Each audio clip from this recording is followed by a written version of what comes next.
আসসালামু আলাইকুম স্যার। আপনারা শুনতে পাচ্ছেন আমাকে? ওয়ালাইকুম আসসালাম। আমি আলহামদুলিল্লাহ ভালো আছি। আপনারা কেমন আছেন সবাই? আপনাদের সাথে আমার বাংলা ক্লাস সম্ভবত ফার্স্ট টাইম। আর যারা আ আর্টস এর প্লাস হচ্ছে বিজ্ঞান বিভাগের আছেন, আপনাদের সাথে তো সবার শুরুতেই মনে হয় পরিচয়। সো আপনারা সবাই কেমন আছেন? আগে একটু জিজ্ঞাসা করি। সালাম। আচ্ছা, আ সবার আগে আমি আমার পরিচয়টুকু দিই। যেহেতু আপনাদের সাথে আমি ১ম, সেটা হচ্ছে আমি শাহিনুর রহমান। আমি বিবিএ, এমবিএ কমপ্লিট করছি ঢাকা ইউনিভার্সিটি থেকে। বর্তমানে আপনাদের এডু পরিবারে আ একজন সিনিয়র টিচার হিসেবে কর্মরত আছি। এতটুকুই হচ্ছে আমার পরিচয়। সাথে হচ্ছে আ আরো অনেকগুলা অর্থাৎ আ কমার্স রিলেটেড ব্যাকগ্রাউন্ড নিয়ে অনেক কাজের সাথে আমি জড়িত আছি। এতটুকুই হচ্ছে আমার আপাতত পরিচয়। আর কিছু মনে হয় না আপনাদের জানার দরকার আছে। সো চলেন আজকে আমরা ক্লাস শুরু করি। আচ্ছা, আপনাদের ক্লাস শেষে কিন্তু কুইজ আছে, আগেই বলে নিই। আপনাদের ক্লাস শেষে কুইজ থাকবে এবং কুইজের মার্কস কিন্তু আপনারা নিজেরাই দেখতে পাবেন। আচ্ছা, এটা হচ্ছে আমার পরিচয়, এটা দেখার দরকার নেই। আজকে আপনাদের টপিকস কি ছিল? বাগধারা, তাই তো? আমি যেটা করব সেটা হচ্ছে জিনিসটাকে আপনাদের কাছে বেশি সহজ করে তোলার চেষ্টা করব। প্র্যাকটিক্যালের সাথে রিলেট করার ট্রাই করব যাতে আপনাদের মনে থাকে। জিনিসটা বারবার মুখস্থ করার প্রয়োজন না পড়ে। আমার কাছে মনে হয় কি মুখস্থ করা জিনিসটা হচ্ছে বোরিং, তাই না? আপনাদের কি কারো কোনো কোশ্চেন আছে কিনা? একটু কোশ্চেন থাকলে করতে পারেন। আমি ক্লাস শুরু করার আগে কোশ্চেন গুলা নিব। তারপরে আবার পরবর্তীতে নিব। কারো কোনো কোশ্চেন আছে? ওকে, নাই সম্ভবত। সো চলেন ক্লাস শুরু করি।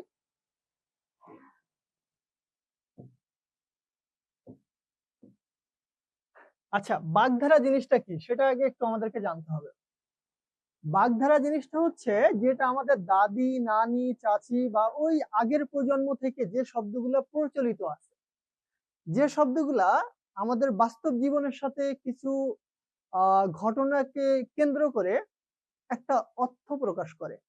আরো যদি সহজ করে বলি সেটা হচ্ছে যে শব্দগুলা সাধারণত আমাদের প্রাচীন আমল থেকে বর্তমান আমলে আসছে, তবে প্রত্যেকটা অর্থ একটা প্রত্যেকটা বাগধারা একটা নির্দিষ্ট অর্থ প্রকাশ করে, যে অর্থটা হচ্ছে ভাবার্থ না, মূল অর্থ না।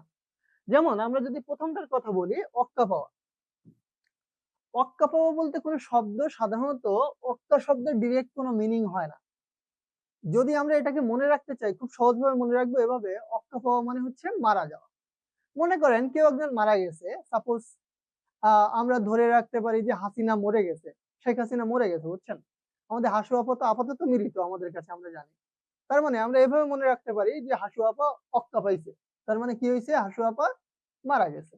তো জিনিসটাকে আপনি রিলেট করবেন বাস্তবের সাথে, তাহলে খুব সহজে মনে রাখতে পারবেন। তাহলে অক্কা পাওয়া শব্দের অর্থ কি? মারা যাওয়া। আমার পড়ানো বোরিং লাগলে একটু বললেন যে স্যার আপনি তো নতুন আমাদের কাছে, তবে আপনার পড়ানো খুবই বোরিং লাগতেছে। হ্যাঁ, happy teachers day. Thank you. আচ্ছা, অক্ষরে অক্ষরে মাঝে মধ্যে দেখবেন বাসায় বাবা মা বলে যে তুই আমার কথা অক্ষরে অক্ষরে পালন করবি। এই যে বলে তুই আমার কথা অক্ষরে অক্ষরে পালন করবি, তার মানে হচ্ছে আমি যা তোকে বলবো তুই সম্পূর্ণটা পালন করবি। তারপরে হচ্ছে দেখবেন সো কল্ড রিলেশনশিপে যেটা হয়, ছেলে মেয়েটাকে যা বলে সে অক্ষরে অক্ষরে পালন করে। তার মানে সে যাই বলে সে তাই পালন করে। তাহলে অক্ষরে অক্ষরে শব্দটার অর্থটা হচ্ছে সম্পূর্ণভাবে পালন করা। মনে করেন ওই যে আপনারা একটু বাস্তবতার সাথে রিলেট করতে পারবেন আমি জানি, গায়ে নিয়েন না কেউ। জিনিসটা হচ্ছে কেউ যদি একজন বলে যে তুমি ভাত খাইছো, আমি তুমি ভাত না খাইলে আমি খাবো না। এই যে এই টাইপস এর কথাবার্তা গুলা সে যদি আসলেই করে, অর্থাৎ সে না খাইলে সে যদি নাও খায়, এটাকে বলা হয় অক্ষরে অক্ষরে পালন করা, অর্থাৎ যথাযথভাবে পালন করা। আপনাকে আমি বললাম একটা অ্যাসাইনমেন্ট ঠিক মতো করে দিতে, এটা যদি আপনি পুরোটা করেন তাহলে সেটাকে বলা হয় কি? অক্ষরে অক্ষরে আমার কথাটা আপনি মানলেন। তাহলে অক্ষরে অক্ষরে মানে কি? সম্পূর্ণভাবে বা যথাযথভাবে। এখন আসেন অদৃষ্টের পরিহাস। এই যে অদৃষ্টের পরিহাস, এই জিনিসটা কি? অদৃষ্টের পরিহাস হচ্ছে ভাগ্যের নির্মম যে খেলা, সেটাকে বলে। শোনেন, এই গ্রুপে এত মেসেজ দেওয়ার দরকার নাই, এইখান থেকে কিন্তু কোনো কিছুই মানে আপনারা পাবেন না। সো আপনাদের একটু পড়াশোনার দিকে মনোযোগ দেন, জিনিসটা দেখেন বোঝেন কিনা। আমি যতটুকু বুঝাই ততটুকু আপনাদের কাছে ভালো লাগে। আচ্ছা, অদৃষ্টের পরিহাস বলতে কি বোঝানো হয়েছে? ভাগ্যের যে নির্মম খেলা, এই জিনিসটাকে একটু রিলেট করি। দেখেন, শেখ হাসিনা 5 তারিখে পালায়ে যায়, ও কিন্তু একবারও ভাবে নাই যে ও 5 তারিখে পালায়ে যাবে। এই যে ও আগে থেকে ভাবে নাই, তবে হয়ে গেছে, অর্থাৎ এটা ওর ভাগ্যে ছিল। সো অদৃষ্টের পরিহাসটা কি? অদৃষ্টের পরিহাসটা হচ্ছে ভাগ্যের নির্মম খেলা, অর্থাৎ ভাগ্য যে বাজে খেলাটা খেললো সেটা। অর্থাৎ ও চিন্তাই করে নাই যে ওর গদি চলে যাবে বা ক্ষমতা চলে যাবে, কিন্তু এটা হয়ে গেছে। সো এটা হচ্ছে ভাগ্যের নির্মম। তাহলে ক্লিয়ার হবে। মনে করেন আপনি আর আপনার মা দুইজনে ঝগড়া করতেছেন কোন একটা ইস্যু নিয়ে। মনে করেন হচ্ছে আপনি ডাল আর আলু ভর্তা খাবেন, আপনার মা বলতেছে আমি এখন রান্না করে দিতে পারবো না, আন্টি বলতেছে মনে করেন। তো আপনি আর আপনার মা, দ্যাট মিনস হচ্ছে আন্টি, আপনারা দুইজন হচ্ছে ঝগড়া করতেছেন খাওয়া নিয়ে। সে সময় পাশের বাসা থেকে এক ভাবি এসে বলতেছে, আরে ভাবি, আপনার মেয়ে এটা পারে না, নিজে রান্না করে খাইতো, এখনকার মেয়েরা না আসলে কোনো কাজের না, এই টাইপসের কথা বলছে। এখন আপনি তো তাকে ডাকেননি বা আপনার আম্মুও তাকে ডাকেনি আপনাদের মাঝখানে কথা বলতে। তো এই যে ব্যক্তি বাইরে থেকে এসে কথা বললো, এটাকে বলা হয় অনধিকার চর্চা করা। যেখানে যার অধিকার নেই, পরের বিষয়ে বিনা কারণে হস্তক্ষেপ করা। মানে পরে তাকে ডাকেই নাই, সে বিনা কারণে গিয়ে তার মাঝখানে কি ঢুকাইলো? বাম হাত ঢুকালো, যেটাকে আমরা বাংলা ভাষায় বলি, অর্থাৎ হস্তক্ষেপ করলো। তাহলে ধরেন সারা বছর পড়েননি, এখন পরীক্ষার রাতে এসে বই খুলে দেখেন যে আপনার প্রায় 25-30টা ম্যাথ বাকি। তখন আমরা বলি না, অন্ধকার দেখ, আমি এখন চোখে অন্ধকার দেখতেছি। তারপরে দেখবেন মাঝে মধ্যে আহ বহুদিনের রিলেশনশিপ ভেঙে গেছে, সে বলতেছে আমি চোখে অন্ধকার দেখতেছি, দোষ আমি কিছুই দেখতেছি না, আমি মনে হয় মরে যাবো, হ্যান করবো ত্যান করবো। এই যে জিনিসটা বলে অন্ধকার দেখতেছি, ও কি আসলেই চোখে অন্ধকার দেখে? ও কি চোখে সবকিছু কালো দেখে? না। এই কথার মিনিংটা হচ্ছে ও হতাশ, ও হতাশাগ্রস্ত হয়ে গেছে, ও নিজে কোনো কিছু ঠিক মতো দেখতে পাচ্ছে না। তার মানে এই না যে ও চোখের সামনে কিছু আছে, ভাত দিলে চোখে দেখতেছে না, এরকম না। ও কিন্তু আরো ছেলে দেখতেছে, আরো টিভি দেখতেছে, আরো মোবাইল দেখতেছে, তবে ও হতাশ হয়ে গেছে। এটাকেই বুঝায় যে অন্ধকার দেখা মানে হচ্ছে হতাশ হওয়া। এখন যেহেতু আমি আপনাদের কাছে নতুন, আপনারা বলেন, আমি অর্ধেকে চলে আসছি, এই পেজের অর্ধেকে, এই পাঁচটা কেমন বুঝছেন আর বোরিং লাগতেছে কিনা আপনাদের কাছে, এই পাঁচটা একটু আমাকে বলেন। আপনারা সবাই কমেন্ট করেন, কার কাছে কতটুকু বোরিং লাগছে বা বুঝছেন কিনা আমাকে একটু জানান। বুঝছেন? ভাই আমি কিন্তু কবরস্থানে আসি নাই, রেসপন্স করেন যে বুঝছেন কিনা। কবরস্থানে গিয়ে সালাম দিলে উত্তর পাওয়া যায় না। সো আপনাদের এখানে যেন এরকম অবস্থা না হয়। ওকে, এবার আপনাদের বাক স্বাধীনতা আমি কেড়ে নিলাম। আপনারা এত এত পরিমাণে কথা বললেন, শেখ হাসিনাও ছাড়াই গেছে, বুঝছেন? থাকি, অনেকক্ষণ বলছেন, আর বলতে হবে না। এখন আপনাদের কারো কাছে বোরিং লাগতেছে না? না স্যার, ভুল করে হিসাব বিজ্ঞানের জায়গায় বাংলা ঢুকে গেছে, কি করবো বলেন? ওকে, চলেন। এখন হচ্ছে, তাহলে আমরা কি বললাম? অন্ধকার দেখা পর্যন্ত আমাদের শেষ হলো। অন্ধের যষ্টি মানে কি? মনে করেন অন্ধের যষ্টি হচ্ছে শেখ হাসিনার একমাত্র লোক ছিল ওবায়দুল কাদের, বুঝছেন? ও যখন পালায়ে যাচ্ছিল, তখন ওর একমাত্র সহায় সম্বল ছিল হচ্ছে ওর ওই যে ল্যাগেজ গুলা নিয়ে পালায়ে গেছে না, ওই ল্যাগেজ গুলা। তাহলে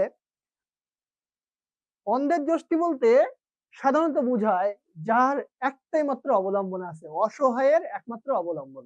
তার মানে শেখ হাসিনা যখন পালায়ে যাচ্ছিল, নিশ্চয়ই ও অনেক বেশি অসহায় ছিল, তাই না? কারণ ও অসহায় ছিল কি কারণে? ও অসহায় ছিল কারণ হচ্ছে ও এত বছরের একটা মসনদ তৈরি করা, এত বছরের একটা রিলেশনশিপ ওর গণভবনে ছিল, এত বছরের একটা প্রেম করছে লুকায়ে লুকায়ে, সেই প্রেমটা ভেঙে যাচ্ছে, তো বেচারি কষ্ট পাচ্ছে না? তার মানে ও ওই সময় অসহায় ছিল। আর ওই অসহায় অবস্থায় ও সাথে করে কি নিয়ে গেছে? অসহায় অবস্থায় ও সাথে করে নিয়ে গেছে একমাত্র ওর ল্যাগেজ গুলা। তার মানে ওই ল্যাগেজ গুলা ছিল ওর অসহায়ের একমাত্র অবলম্বন। তাহলে ল্যাগেজ গুলা কি ছিল? অসহায়ের একমাত্র অবলম্বন ছিল হচ্ছে ল্যাগেজ গুলা। তাই তো? আচ্ছা, তাহলে এই অংশটাতে আমাদের কি ছিল? অন্ধের যষ্টি হচ্ছে অসহায়ের একমাত্র অবলম্বন।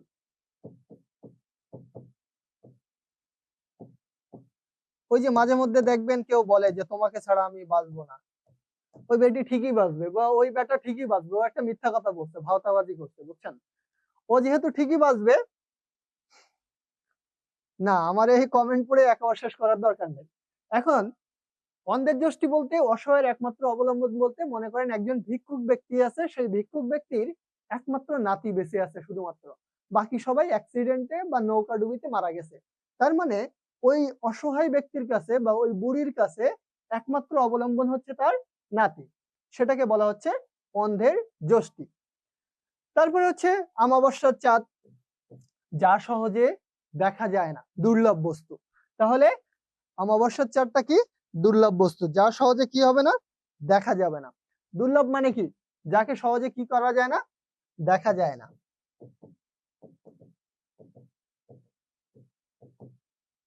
এখন মনে করেন আপনি যতই চান না কেন শেখ হাসিনাকে আপনি দেখতে পাবেন না, ও এখন দুর্লভ বস্তু। দুর্লভ বলতে যা সহজে পাওয়া যায় না। এখন আমার জীবনের ফার্স্ট ক্রাশ ছিল শেখ হাসিনা, আমি এখন তাকে দেখতে পাচ্ছি না, বুঝছেন? সো আমার জন্য একটু কষ্টের বিষয়। অরণ্যের রোদন। অরণ্যের রোদন হচ্ছে মনে করেন আপনি আন্টির কাছে বসে রিকোয়েস্ট করতেছেন, মা তুমি আমার 1000 টাকা দাও, আমি একটা ড্রেস কিনবো। আপনি পাশে বসে বারবার রিপিট করতেছেন, তুমি আমাকে 1000 টাকা দাও, আমি একটা ড্রেস কিনবো। তবে আন্টি আপনাকে কোনোভাবে ড্রেস দিতে রাজি না, উনি আপনাকে 200 টাকা দিতে চায়। অর্থাৎ আন্টি আপনাকে টাকা দিতেই চায় না, আর আপনি ওখানে বসে বসে কি করতেছেন, বারবার বলতেছেন তুমি আমাকে 1000 টাকা দাও, আমি একটা ড্রেস কিনবো। সে টাকা দিতেই চাচ্ছে না, আপনি বারবার রিকোয়েস্ট করতেছেন। এইটাকে বলা হয় অরণ্যের রোদন, অর্থাৎ নিষ্ফল আবেদন। আপনি যে আবেদন বারবার করতেছেন, যে রিকোয়েস্ট বারবার করতেছেন, সে সেটা কানেই নিচ্ছে না। তাহলে এটাকে বলা হয় কি? নিষ্ফল আবেদন। ভুল জায়গায় বারবার টাকা চাওয়া। ওকে। অর্ধচন্দ্র। অর্ধচন্দ্র হচ্ছে গলা ধাক্কা দেওয়া। মাঝে মধ্যে দেখবেন মা বা বাবা বলে না, তুই তো পড়াশোনাই করিস না, তোর গলা ধাক্কা দিয়ে বাসা থেকে বের করে দিবে। ওই গলা ধাক্কার জায়গায় শুধু বর্ষায় দিবেন, যে এটা আপনাকে যখন পরের বার বলবে যে গলা ধাক্কা দিয়ে বের করে দিব, তখন আপনিও বলবেন তোমাকেও অর্ধচন্দ্র দিয়ে বের করে দিব। এখন জিনিসটা হচ্ছে আমি জাস্ট ফানি ফান হিসেবে বললাম, আপনারা আবার বললেন না। তাহলে অর্ধচন্দ্র অর্থ হচ্ছে কি? গলা ধাক্কা দেওয়া, গলা ধাক্কা দিয়ে বের করে দেওয়া।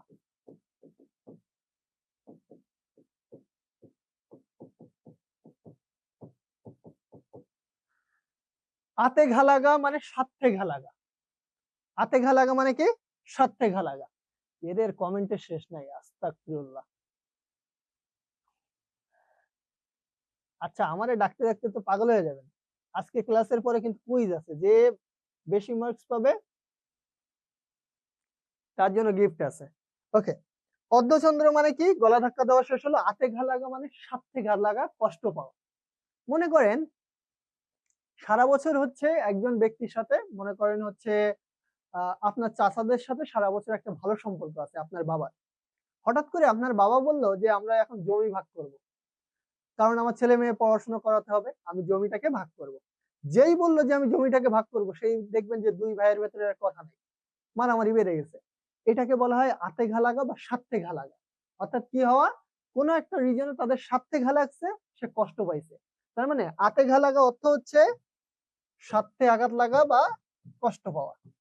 আপনাদের বইয়ে সম্ভবত একটা অর্থ দেওয়া আছে, তবে এটা দুইটা অর্থ হয়, স্বার্থে আঘাত লাগা, আর স্বার্থে যদি আঘাত লাগে তার মানে সে ব্যক্তি নিশ্চয়ই কষ্ট পাবে। আশা করি এই 10টা আপনাদের কাছে ক্লিয়ার হয়েছে না? আর তো প্রবলেম থাকার কথা না। সবার কাছে ক্লিয়ার হয়েছে তো? কুইজের সময় বুঝবো যে আসলে কতটুকু ক্লিয়ার হয়েছে। Very good. আপনাদের কাছে ক্লিয়ার হইলেই তো। এই ক্লাস কি মজা লাগে না বোরিং লাগে? পরের অংশ যাই। আকাশ কুসুম।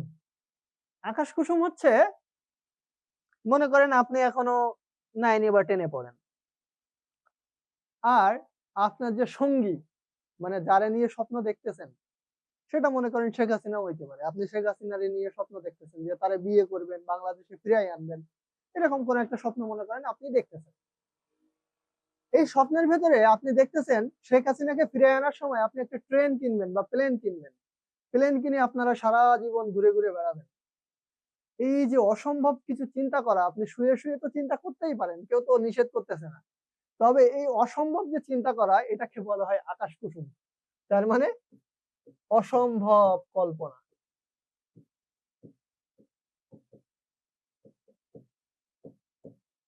তার মানে যে জিনিসটা আসলে বাস্তবে হওয়া সম্ভবই না, সেটাকে বলা হয় কি?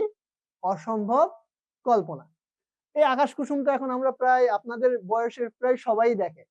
আমি বড় হব, তোমাকে বিয়ে করব, তোমারে নিয়ে ঘুরতে যাব। ভাই, আপনি বিয়ে করতে করতে ওর 4-5টা বাচ্চা হয়ে যাবে, সিরিয়াসলি। কারণ আপনি এখন 9 বা 10 এ পড়েন। আপনি যখন ভার্সিটি শেষ করবেন, তারপরে যাবেন, সেই এজে গিয়ে নরমালি ওই ফ্রেন্ড বা ওই মেয়েটার 1-2টা বাচ্চা থাকবে। আমি আমার ফ্রেন্ডদেরকে দেখছি, অর্থাৎ আমি যাদের সাথে 6, 7, 8 এ পড়তাম, তাদেরকে আমি দেখছি। এখন বাড়িতে গেলে দেখি যে তাদের বাচ্চা আমার বাসায় আসে, এটা নিতে আসে, ওটা নিতে আসছে, অর্থাৎ পাশে যাদের বিয়ে হয়েছে তাদের কথা বললাম। সো এইসব আকাশ কুসুম কল্পনা বা অসম্ভব কল্পনা আপনারা করেন না, পড়াশোনায় মনোযোগ দেন। আগুন নিয়ে খেলা, মাঝে মধ্যে আমরা কাউকে ভয় দেখানোর জন্য বা থ্রেট দেওয়ার জন্য বলি না, আগুন নিয়ে খেলিস না বন্ধু, পুড়ে যাবে। তার মানে কি? আগুন নিয়ে খেলার কথা কেন বলা হচ্ছে? বলা হচ্ছে বিপজ্জনক কোনো জিনিস আপনি হাতে নিয়ে খেলতেছেন। মনে করেন ওই যে আপনারা মাঝে মধ্যে নিউজে দেখবেন সাপ নিয়ে খেলতেছে, বুঝছেন? সাপ নিয়ে খেলতে খেলতে সাপ মুখে সবল মেরে দেয়, তার মানে মরে যায়। এই ক্ষেত্রে যেটা হয়, ও একটা বিপজ্জনক জিনিস নিয়ে খেলতেছে, যেটা আপনারা বেশিরভাগ সময় এখন করতেছেন, মানে ফোন নিয়ে খেলতেছেন সারাদিন। এটা খুব বিপজ্জনক, বুঝছেন? তার মানে জিনিসটা হচ্ছে আগুন নিয়ে খেলা হচ্ছে বিপজ্জনক কোনো বস্তু নিয়ে আপনি চেষ্টা করতেছেন, খেলা করতেছেন, সেই জিনিসটা আপনার জন্য ভয়ঙ্কর হতে পারে। এটাকে বলা হয় আগুন নিয়ে খেলা, যেটার মেইন অর্থ হচ্ছে বিপজ্জনক জিনিস নিয়ে খেলা করা।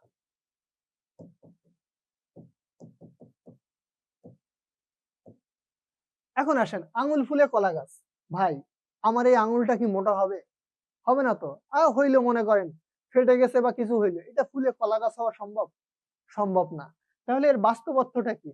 মাঝে মধ্যে দেখবেন কেউ হচ্ছে আপনার আহ খুব গরিব ছিল বা মধ্যবিত্ত ছিল, হঠাৎ করে দেখবেন R15 চালাচ্ছে রাস্তায়। কারণ কি? সে হয় ইউটিউবার, না হলে বউ ব্যবসায়ী, না হলে ইডিসি, আর কিছু বললাম না, বুঝছেন? আপনারা এখন সব বোঝেন, আপনারা আমাদের থেকে বেশি বোঝেন, আমি জানি। সো জিনিসটা হচ্ছে কি, আপনি দেখছেন তাকে যে তাদের বাসায় আগে ভাত ঠিক মতো রান্না হতো না, এখন সেই ব্যক্তি কি হয়েছে? সেই ব্যক্তি হচ্ছে R15 চালায়, আইফোন চালায়। কেমনে চালায়, কি করে, সেটা আপনারা তো জানেনই। সো জিনিসটা হচ্ছে ওই আঙুল ফুলে কলা গাছ অর্থ হচ্ছে হঠাৎ বড় লোক হয়ে যাওয়া। হঠাৎ কি হওয়া? বড় লোক হয়ে যাওয়া। আগে ছিল এরকম একটা আঙুল আমার মতো, এখন হঠাৎ করে কলা গাছের মতো হয়েছে। তার মানে কি? আগে ছিল মধ্যবিত্ত, এখন হয়েছে সেই লেভেলের একটা টাউটবাজ। সো এটাকে বলা হচ্ছে আঙুল ফুলে কলা গাছ, তার মানে হচ্ছে হঠাৎ বড় লোক হয়ে যাওয়া।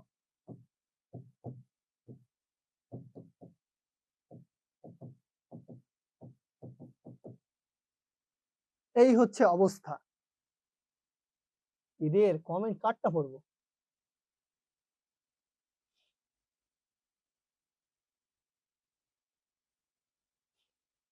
ওকে, এখন আসেন 18 মাসে বছর। ভাই, আমাদের বছর হয় কয় মাসে? বছর হয় 12 মাসে। 18 মাসে বছর বলতে যার কাজ করতে অনেক সময় লাগে। মনে করেন আপনাকে, আপনি এমন একজন ব্যক্তিকে একটা কাজ দিলেন। মনে করেন সবসময় দেখবেন যে সব এলাকায় কিছু কিছু ব্যক্তি আছে প্রচুর অলস। মানে তাকে যদি একটা চড়ও দেন, সে ওইখান থেকে উঠে আরেক জায়গায় যাইতে যাইতে স্লো মোশনে যায়, বুঝছেন? টিকটকার। তো স্লো মোশনে যায়, খুব স্লো মোশনে যায়। তার মানে ওর একটা কাজ করতে অনেকদিন সময়ের দরকার হয়। তাই বলা হচ্ছে 18 মাসে বছর, মানে দীর্ঘদিন সময় লাগা। নর্মালি বছরে হয় 12 মাসে, কিন্তু ওর বছর হচ্ছে 18 মাসে, তার মানে দীর্ঘদিন সময় লাগা, দীর্ঘ সূত্রিতা, সেটাকে বলা হয় কি? দীর্ঘদিন সময় লাগা।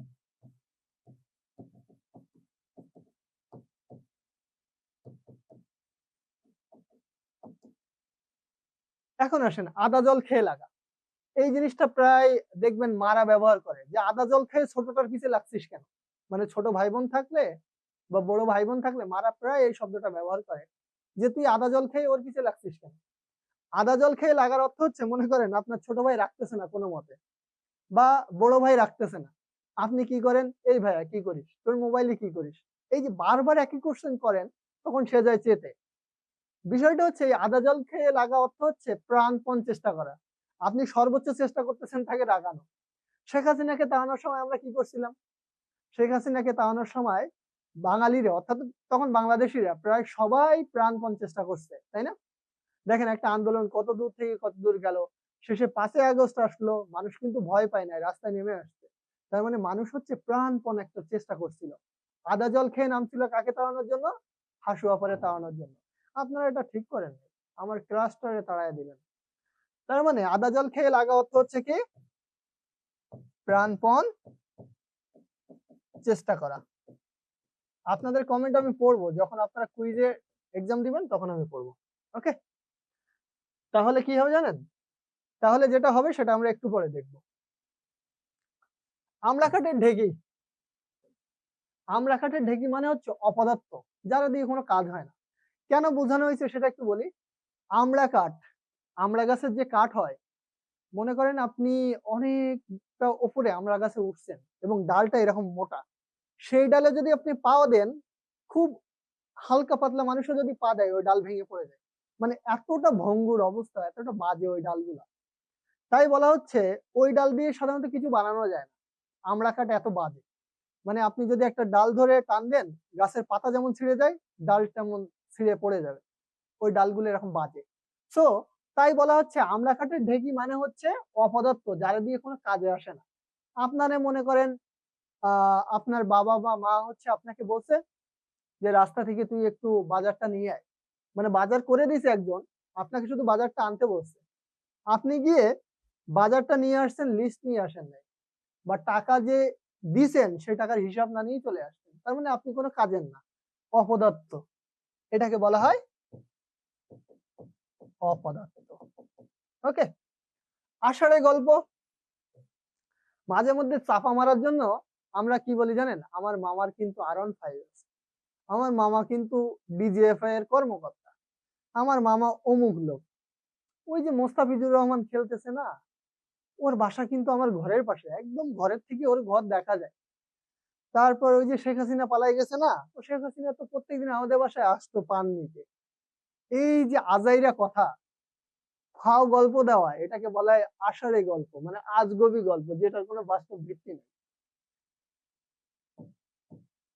গ্রামের দিকে যারা থাকেন, তারা বেশিরভাগ এইসব জিনিসগুলোর সাথে পরিচিত, যে এই ধরনের কাজ হয়, আজগবি গল্প বা কথা। ইচড়ে পাকা। ভাই, ইচড়ে পাকা শব্দটার আমার মনে হয় না মিনিং বলার দরকার আছে। আপনারা একটু ইউটিউবে দেখবেন, এইটুকুটুকু বাচ্চা পোলাপান, মনে হয় কয়দিন আগেই বের হইছে, পৃথিবীতে আসছে, এইসব পোলাপান পর্যন্ত টিকটক হ্যান ত্যান সব করে। ছোট ছোট পোলাপান পর্যন্ত গেম খেলে। মানে আপনি যেটা বুঝবেন না, ও সেটা বুঝে। এই যে জিনিসটা, এটাকে বলা হয় ইচড়ে পাকা, অতিরিক্ত বুঝে গেছে, বুঝছেন? এটা হচ্ছে অকাল পক্ষ। মানে অকাল পক্ষ শব্দটার মিনিং কি? অকালে পেকে গেছে যা। এটাকে এক কথায় বলা হয় অকাল পক্ষ, মানে যা পাকার বয়স হয়নি তবে পেকে গেছে। মনে করেন একটা আম পাকে সাধারণত, আম থেকে আমরা জানি যে সাধারণত যেটাকে বলা হয় যে ছোট ছোট আম থেকে বড় আম হয়। বড় আম হওয়ার পরেই কিন্তু পাকে না, একটা সময় আছে, 1 মাস 2 মাস পরে পাকে। এখন মনে করেন বড় হওয়ার আগেই যে গুটি আম, যেটাকে আমরা বলি গুটি আমই পেকে গেছে, তাহলে কি হবে? ওই আম তো মানুষ সহজে কিনতে চাইবে না। ঠিক তেমনি ইচড়ে পাকা অর্থ হচ্ছে অকাল পক্ষ, অকালে যেটা পেকে গেছে। এরপরে আসেন ইতর বিশেষ। এই শব্দটা একটু ভালো মতো মাথায় রাখবেন, সেটা হচ্ছে, কারণ এই শব্দের মিনিংটা একটু ডিফারেন্ট। ইতর বিশেষ হচ্ছে, মনে করেন একটা ভালো স্টুডেন্ট সারাদিন পড়াশোনা করে, আরেকটা খারাপ স্টুডেন্ট সারাদিন হচ্ছে বাইক নিয়ে ঘুরে বেড়ায়, মেয়েদের স্কুলের সামনে গিয়ে দাঁড়ায় থাকে, লাইন মারে। তারপরে হচ্ছে মেয়েদের মেসেঞ্জারে, মনে করেন ওর মেসেঞ্জার ঘুরলে দেখা যাবে যে সব মেয়েরে হাই হ্যালো, কেমন আছিস, খাইছিস, ঘুমাইছিস, মানে মেয়েদের নিয়েই পড়ে থাকে, বাইক নিয়ে পড়ে থাকে। তাহলে একটা ভালো স্টুডেন্ট আর একটা খারাপ স্টুডেন্টের ভেতরে অনেক বেশি পার্থক্য থাকে না? অনেক বেশি কিন্তু পার্থক্য থাকে। এই যে জিনিসটা ইতর বিশেষ অর্থ হচ্ছে পার্থক্য থাকা। অর্থাৎ দুইজনের ভেতরে কি আছে? ইতর বিশেষ আছে। যদি আমি বলি যে দুইজনের ভেতরে কি আছে? ইতর বিশেষ আছে। এই ইতর বলতে বোঝানো হয় না যে স্যাঁচরা। এই ইতর বিশেষ বলতে বোঝানো হয় পার্থক্য আছে। তাহলে ইতর বিশেষ শব্দের অর্থ কি? পার্থক্য থাকা। এরপরে কি বলা হয়েছে? উড়নচণ্ডী। আপনাদের কারো কাছে কি বোরিং লাগতেছে? লাগলে আমাকে একটু বললেন যে স্যার বোরিং লাগতেছে, আর পড়ায়েন না, বহুত পড়ায় ফেলছেন। রাইট রাইট, বাহ।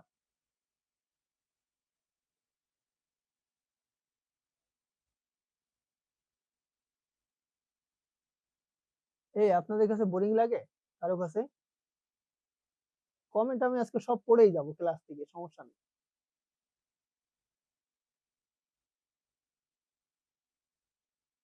বোরিং লাগলে বললেন যে স্যার কিচ্ছু বুঝতেছি না।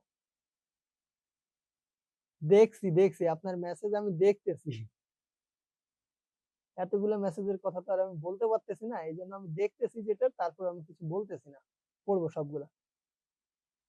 শেখ হাসিনার বিগ ফ্যান আমি না স্যার।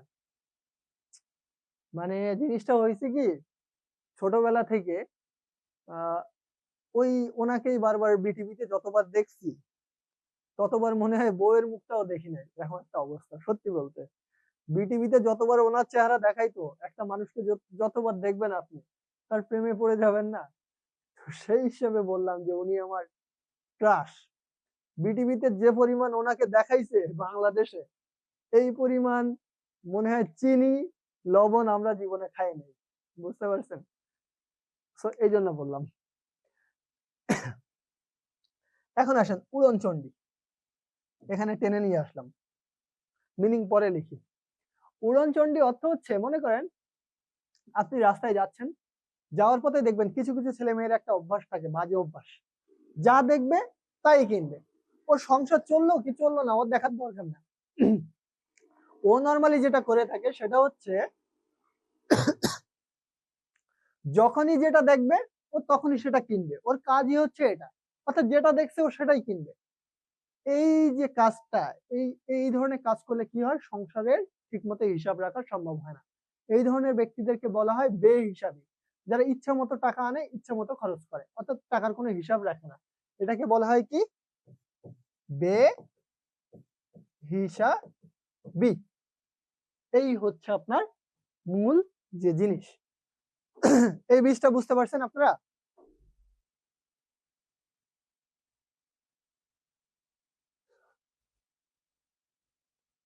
হাসিনার প্রেমে তো পড়ে গেছি। ওকে, আচ্ছা পরে আসেন।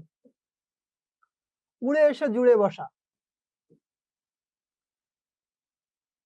উড়ে এসে জুড়ে বসা হচ্ছে, এটা আপনি গার্লফ্রেন্ডের সাথে তুলনা করতে পারেন। আজকে ক্লাসে অনেকে চেপে যাবেন, বুঝছেন?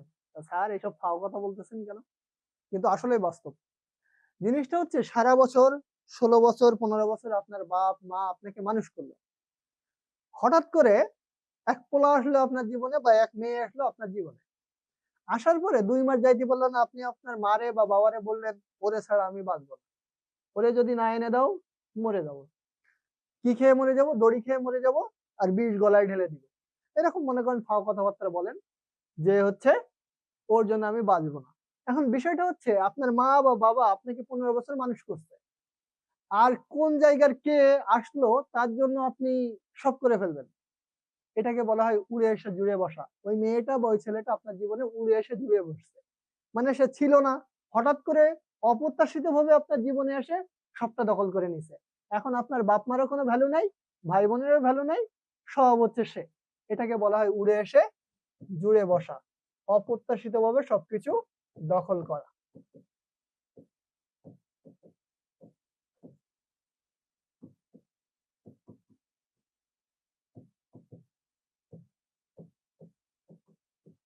এরপর হচ্ছে উড়ো কথা। উড়ো কথাটা হচ্ছে গুজব, মানে নিজের মনে যা চাইছে তাই বানায় বলছেন, যে আমাকে তো শাকিব খান একবার অফার করছিল তার সাথে মনে করেন মুভি করার জন্য, তো ভালো লাগে না শাকিব খানকে, এই জন্য মুভি টুভি করি নাই ভাই। এরকম কিছু সাফাবাজ ফ্রেন্ড সার্কেলেও পাবেন, এলাকায়ও পাবেন। এই ধরনের যে কথাবার্তা গুলো বলা হয় এটাকে বলা হয় উড়ো কথা, যেটা হচ্ছে গুজব বা বাজে কথা।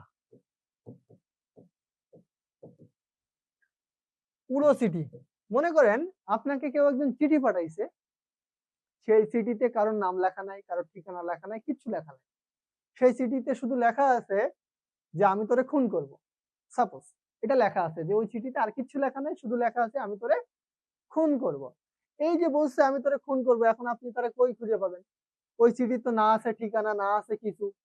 এটাকে বলা হয় বেনামি পত্র, অর্থাৎ যেটাই কোনো নাম নেই, বেনামি পত্র।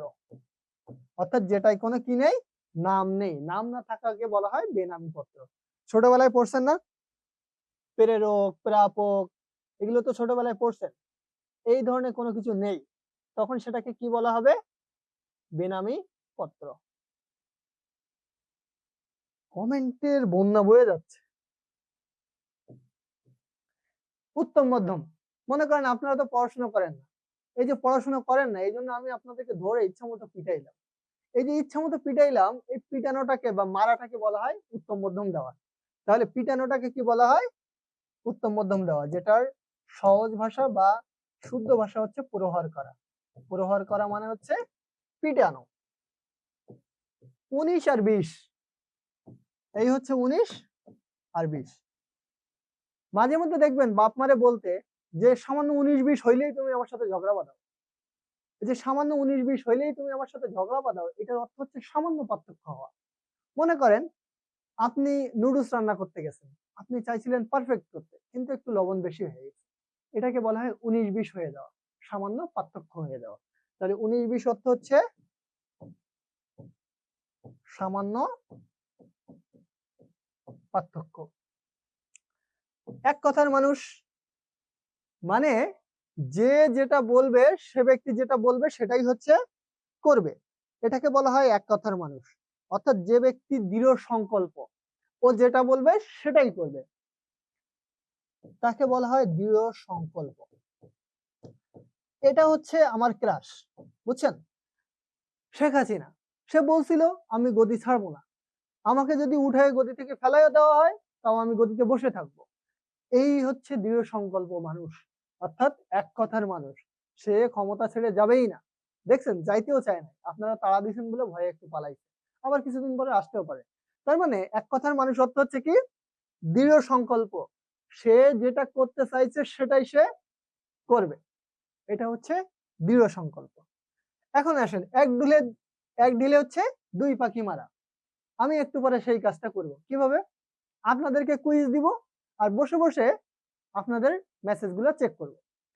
এই যে আমি একসাথে দুইটা কাজ করলাম, আপনাদেরকে কুইজ দিলাম, আবার বসে বসে মেসেজ গুলো দেখে ফেললাম। একসাথে দুই কাজ করা, এটাকে বলা হয় এক ঢিলে দুই পাখি মারা। একটা ঢিল মারছেন, দুইটা পাখি মরছে, এটা হচ্ছে এক ঢিলে দুই পাখি মারা। অর্থাৎ হচ্ছে উভয় কাজ উদ্ধার করা।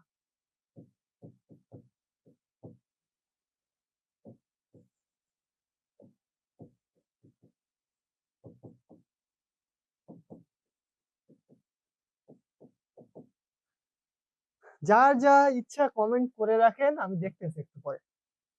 এবার আসেন এলাহি কাণ্ড। মাঝে মধ্যে দেখবেন এলাকায় কারোর বিয়ে হইলে সেই রকমের একটা ধুমধাম করে বিয়ে শাদী হয়। তারপরে এত বছর তো দেখে আসছেন আপনারা, শেখ মুজিবের মৃত্যুবার্ষিকী, শেখ মুজিবের জন্মবার্ষিকী, শেখ রাসেলের জন্মবার্ষিকী, শেখ কামালের জন্মবার্ষিকী, এই যে হ্যান ত্যান এত কিছু আছে।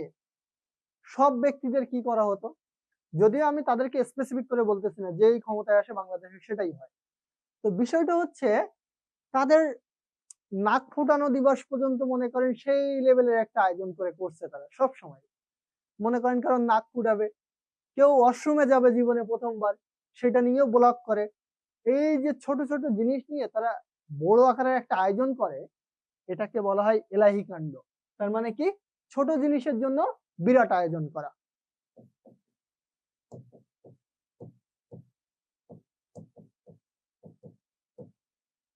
এরপরে আসেন এসপার ওসপার। এসপার ওসপার। এসপার ওসপার অর্থ হচ্ছে, মনে করেন আপনার দুই বন্ধু ঝগড়া করছেন এক মেয়ে নিয়ে, আপনারা তো এখন গিরিঙ্গি বাঁধানি মেয়ে নিয়ে, এই জন্য আমি বলতেও বাধ্য হচ্ছি। এই যে গিরিঙ্গিটা বারবার লাগান, ঝামেলা বাঁধান আপনাদের মধ্যে, এটার আসলে কোনো যৌক্তিকতা নেই। জিনিসটা হচ্ছে দুই ফ্রেন্ড এক বেটি নিয়ে ঝামেলা বাঁধাইছেন, দুইজন দুইজনের সাথে কথা বলেন না। এখন আমি আপনাদের দুইজনকে মিলাই দিলাম, এই ঝগড়া থেকে মুক্তি করে দিলাম। এই যে আপনাদের দুইজনের ঝগড়া মিটাই দিলাম, এটাকে বলা হয় এসপার ওসপার, অর্থাৎ মীমাংসা করে দেওয়া। তাহলে এসপার ওসপার অর্থ কি? মীমাংসা করা।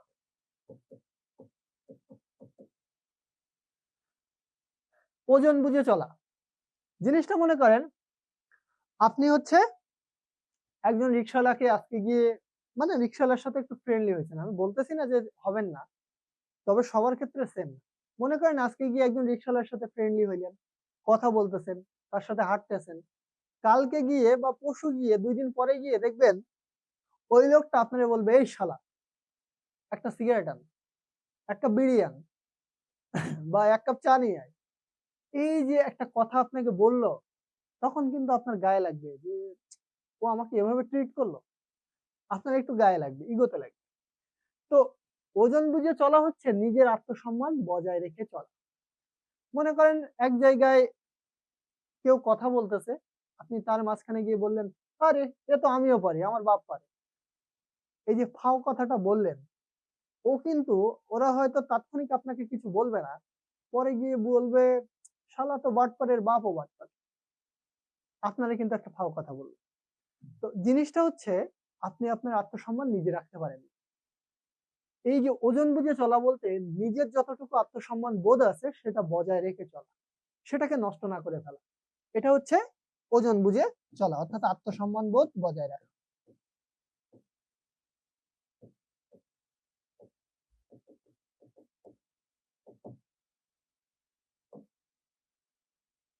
কারো কোনো প্রবলেম আছে এই অংশটাতে? বলেন তো, কারোর প্রবলেম আছে?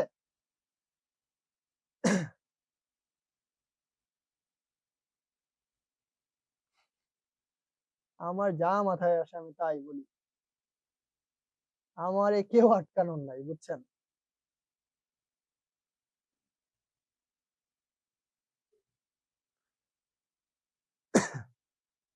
কার কমেন্ট রেখে কারটা পড়ি? আচ্ছা, এখন আসেন,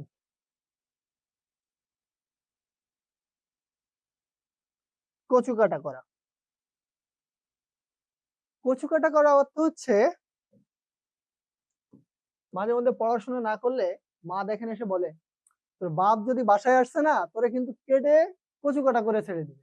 তার মানে কুচি কুচি করে কাটবে, তোরে একদম ধ্বংস করে দিবে। কচু কাটা শব্দের অর্থটা হচ্ছে ধ্বংস করে দেওয়া, একবারে শেষ করে ফেলা। তাহলে কচু কাটা শব্দের অর্থ কি? ধ্বংস করা। কড়াই গন্ডায়। মাঝে মধ্যে দেখবেন ফ্রেন্ড সার্কেলের সাথে বের হইলে, তুই কয়টা মুড়ি খাইছিস, তুই কয়টা ছোলা খাইছিস, বা তুই কি খেয়েছিস, এই যে জিনিসগুলো একবারে হিসাব করে। কিছু কিছু ফ্রেন্ড আছে, আচ্ছা ওই জায়গায় যে যাব 5 টাকা খরচ হবে, আচ্ছা হেঁটে গেলে হয় না, মানে ও একবারে প্রত্যেকটা পয়সা সহ হিসাব করে। এই যে কড়াই গন্ডাই বলতে হিসাব করা, হিসাব করে চলা। ওকে, কথার কথা। আমরা একই জিনিস অনেকগুলা দেখতে পাবো, বাগধারা যখন পড়বেন দেখবেন একই শব্দের অর্থ অনেকগুলা আছে। কথার কথা হচ্ছে যেটা আসলে কোনো কথাই না, যেটা কোনো গুরুত্বই নাই, অর্থাৎ গুরুত্বহীন কথা। মাঝে মধ্যে মানে দেখবেন বলবে, আচ্ছা আমার যদি বিয়ে হয়ে যায় তুমি বাঁচবা কেমনে? মনে করেন আপনাকে কোশ্চেন করছে আপনার উনি, আমার যদি বিয়ে হয়ে যায় তুমি বাঁচবা কেমনে? এখন আপনি বললেন, তুমি এই ধরনের কথা কেন বললে? তখন গিয়ে বলে, আরে এটা তো আমি কথার কথা বললাম। তার মানে যে কথার কোনো গুরুত্ব নাই, গুরুত্বহীন কথা, ফাও কথা যেটা। কপাল ফেরা। কপাল ফেরা মানে হচ্ছে সৌভাগ্য লাভ করা। মনে করেন একজন ব্যক্তি হচ্ছে অনেক গরিব, সে হঠাৎ করে সৌদি আরব গেছে, দালালের খপ্পরে পড়ে বা দালাল ধরে সে সৌদি আরব গেছে, যাওয়ার পরে সে লাখ লাখ টাকা ইনকাম করে দেশে পাঠিয়ে দিছে। তখন তার বাড়িতে কি হয়েছে, বড় একটা বিল্ডিং উঠছে, প্রাইভেট কার কিনছে, টিভি লাগাইছে, বা আরো যা যা জিনিস আছে সব শৌখিন জিনিস সে কিনছে। এই যে সে হঠাৎ করে দেশের বাইরে গেল এবং ইনকাম করলো, এটাকে বলা হয় সৌভাগ্য ফেরা বা তার সৌভাগ্য হওয়া। এটাকে বলা হয় কপাল ফেরা, যেটা হচ্ছে সৌভাগ্য হওয়া। আর এই শব্দটার সাথে আমরা সবাই পরিচিত, যে কলমের এক খোঁচায় 1 লাখ টাকা কামায় নিবে। তার মানে হচ্ছে কলমের খোঁচা বলতে লিখিত আদেশ। লিখিত কি? আদেশ হওয়া। জিনিসটা হচ্ছে কলমের এক খোঁচা বলতে লিখিত ভাবে কোনো কিছু হওয়া। কলির বলদ, আমি মাদেরকে ছোট করার জন্য বলতেছি না। আপনি বা আপনারা বাসায় যার উনি নাই তার তো কোনো সমস্যাই নাই, জীবনের সমস্যাই হচ্ছে উনি নিয়ে। যার ওসব নাই তার কোনো সমস্যা নেই। সহজ হিসাব, জীবনের 99% প্রবলেম উনি রিলেটেড। সো কারণ রিলেশন কিন্তু কাগজে কলমে হয় না। যদি হইতো 99% ছেলে বা মেয়ে রিলেশনে জড়াইতো না। কারণ জিনিসটা যখন লিখিত হবে তখন কিন্তু প্রুফ থাকবে। ওই স্ক্রিনশট কোনো প্রুফ না ভাই, এটা কোনো প্রুফ না, আপনি যাই বলেন না কেন এটা কোনো প্রুফ না। লিখিত কখন হতো? যখন একটা স্ট্যাম্পে সিগনেচার হইতো, তুমি আমারে ছেড়ে গেলে 10 লাখ টাকা দেওয়া লাগবে, আর তুমি আমারে রেখে ভেগে গেলে তোমার এত টাকা দেওয়া লাগবে বা জরিমানা হবে। তাহলে কেউ প্রেম করতে যাইতো না, এই ধরনের অকামও বাংলাদেশে কম হইতো। তার মানে কাগজে কলমে মানে হচ্ছে লিখিত ভাবে হওয়া, যেটা একটা খাতায় স্টাম্প করে লিখিত হতে হবে। ওকে, কাঁচা টিলা, এটা হচ্ছে অসাবধান। তার মানে আপনি মনে করেন রাস্তা দিয়ে হাঁটতেছেন, এক হালি ডিম কিনে রাস্তা দিয়ে হাঁটতেছেন, এখন ডিম নিয়ে আপনি এক ছেলের মাথায় বাড়ি দিয়ে ফেললেন। তার মানে আপনি কি অসাবধান না? আপনি জানেনও না যে আপনার কাছে ডিম আছে। বা আপনি রাস্তায় হাঁটতে হাঁটতে একটা ট্রাক যাচ্ছে, ট্রাকের সামনে চলে আসলেন, এটাকে বলা হয় কাঁচা টিলা বা অসাবধান ব্যক্তি। এবার আসেন কাঠখোট্টা। এলাকায় দেখবেন কিছু কিছু ব্যক্তি আছে, আপনি একটা ভালো কথা বলতে গেছেন, চেতে গেছে, তোরা এটা বলতে পারছি। তারপরে দেখবেন আপনি আহ আপনার ফ্যামিলির ভেতরে অনেক সময় এরকম থাকে, গিয়ে বললেন যে আমার 10টা টাকা লাগতো, তো কিসের জন্য লাগবে তোর টাকা, এত টাকা দিয়ে তুই কি করবি? মানে আপনারও দোষ যদি না থাকে সেই ক্ষেত্রে, মানে কিছু কিছু ব্যক্তি আছে ফাও কারণে রেগে যায়।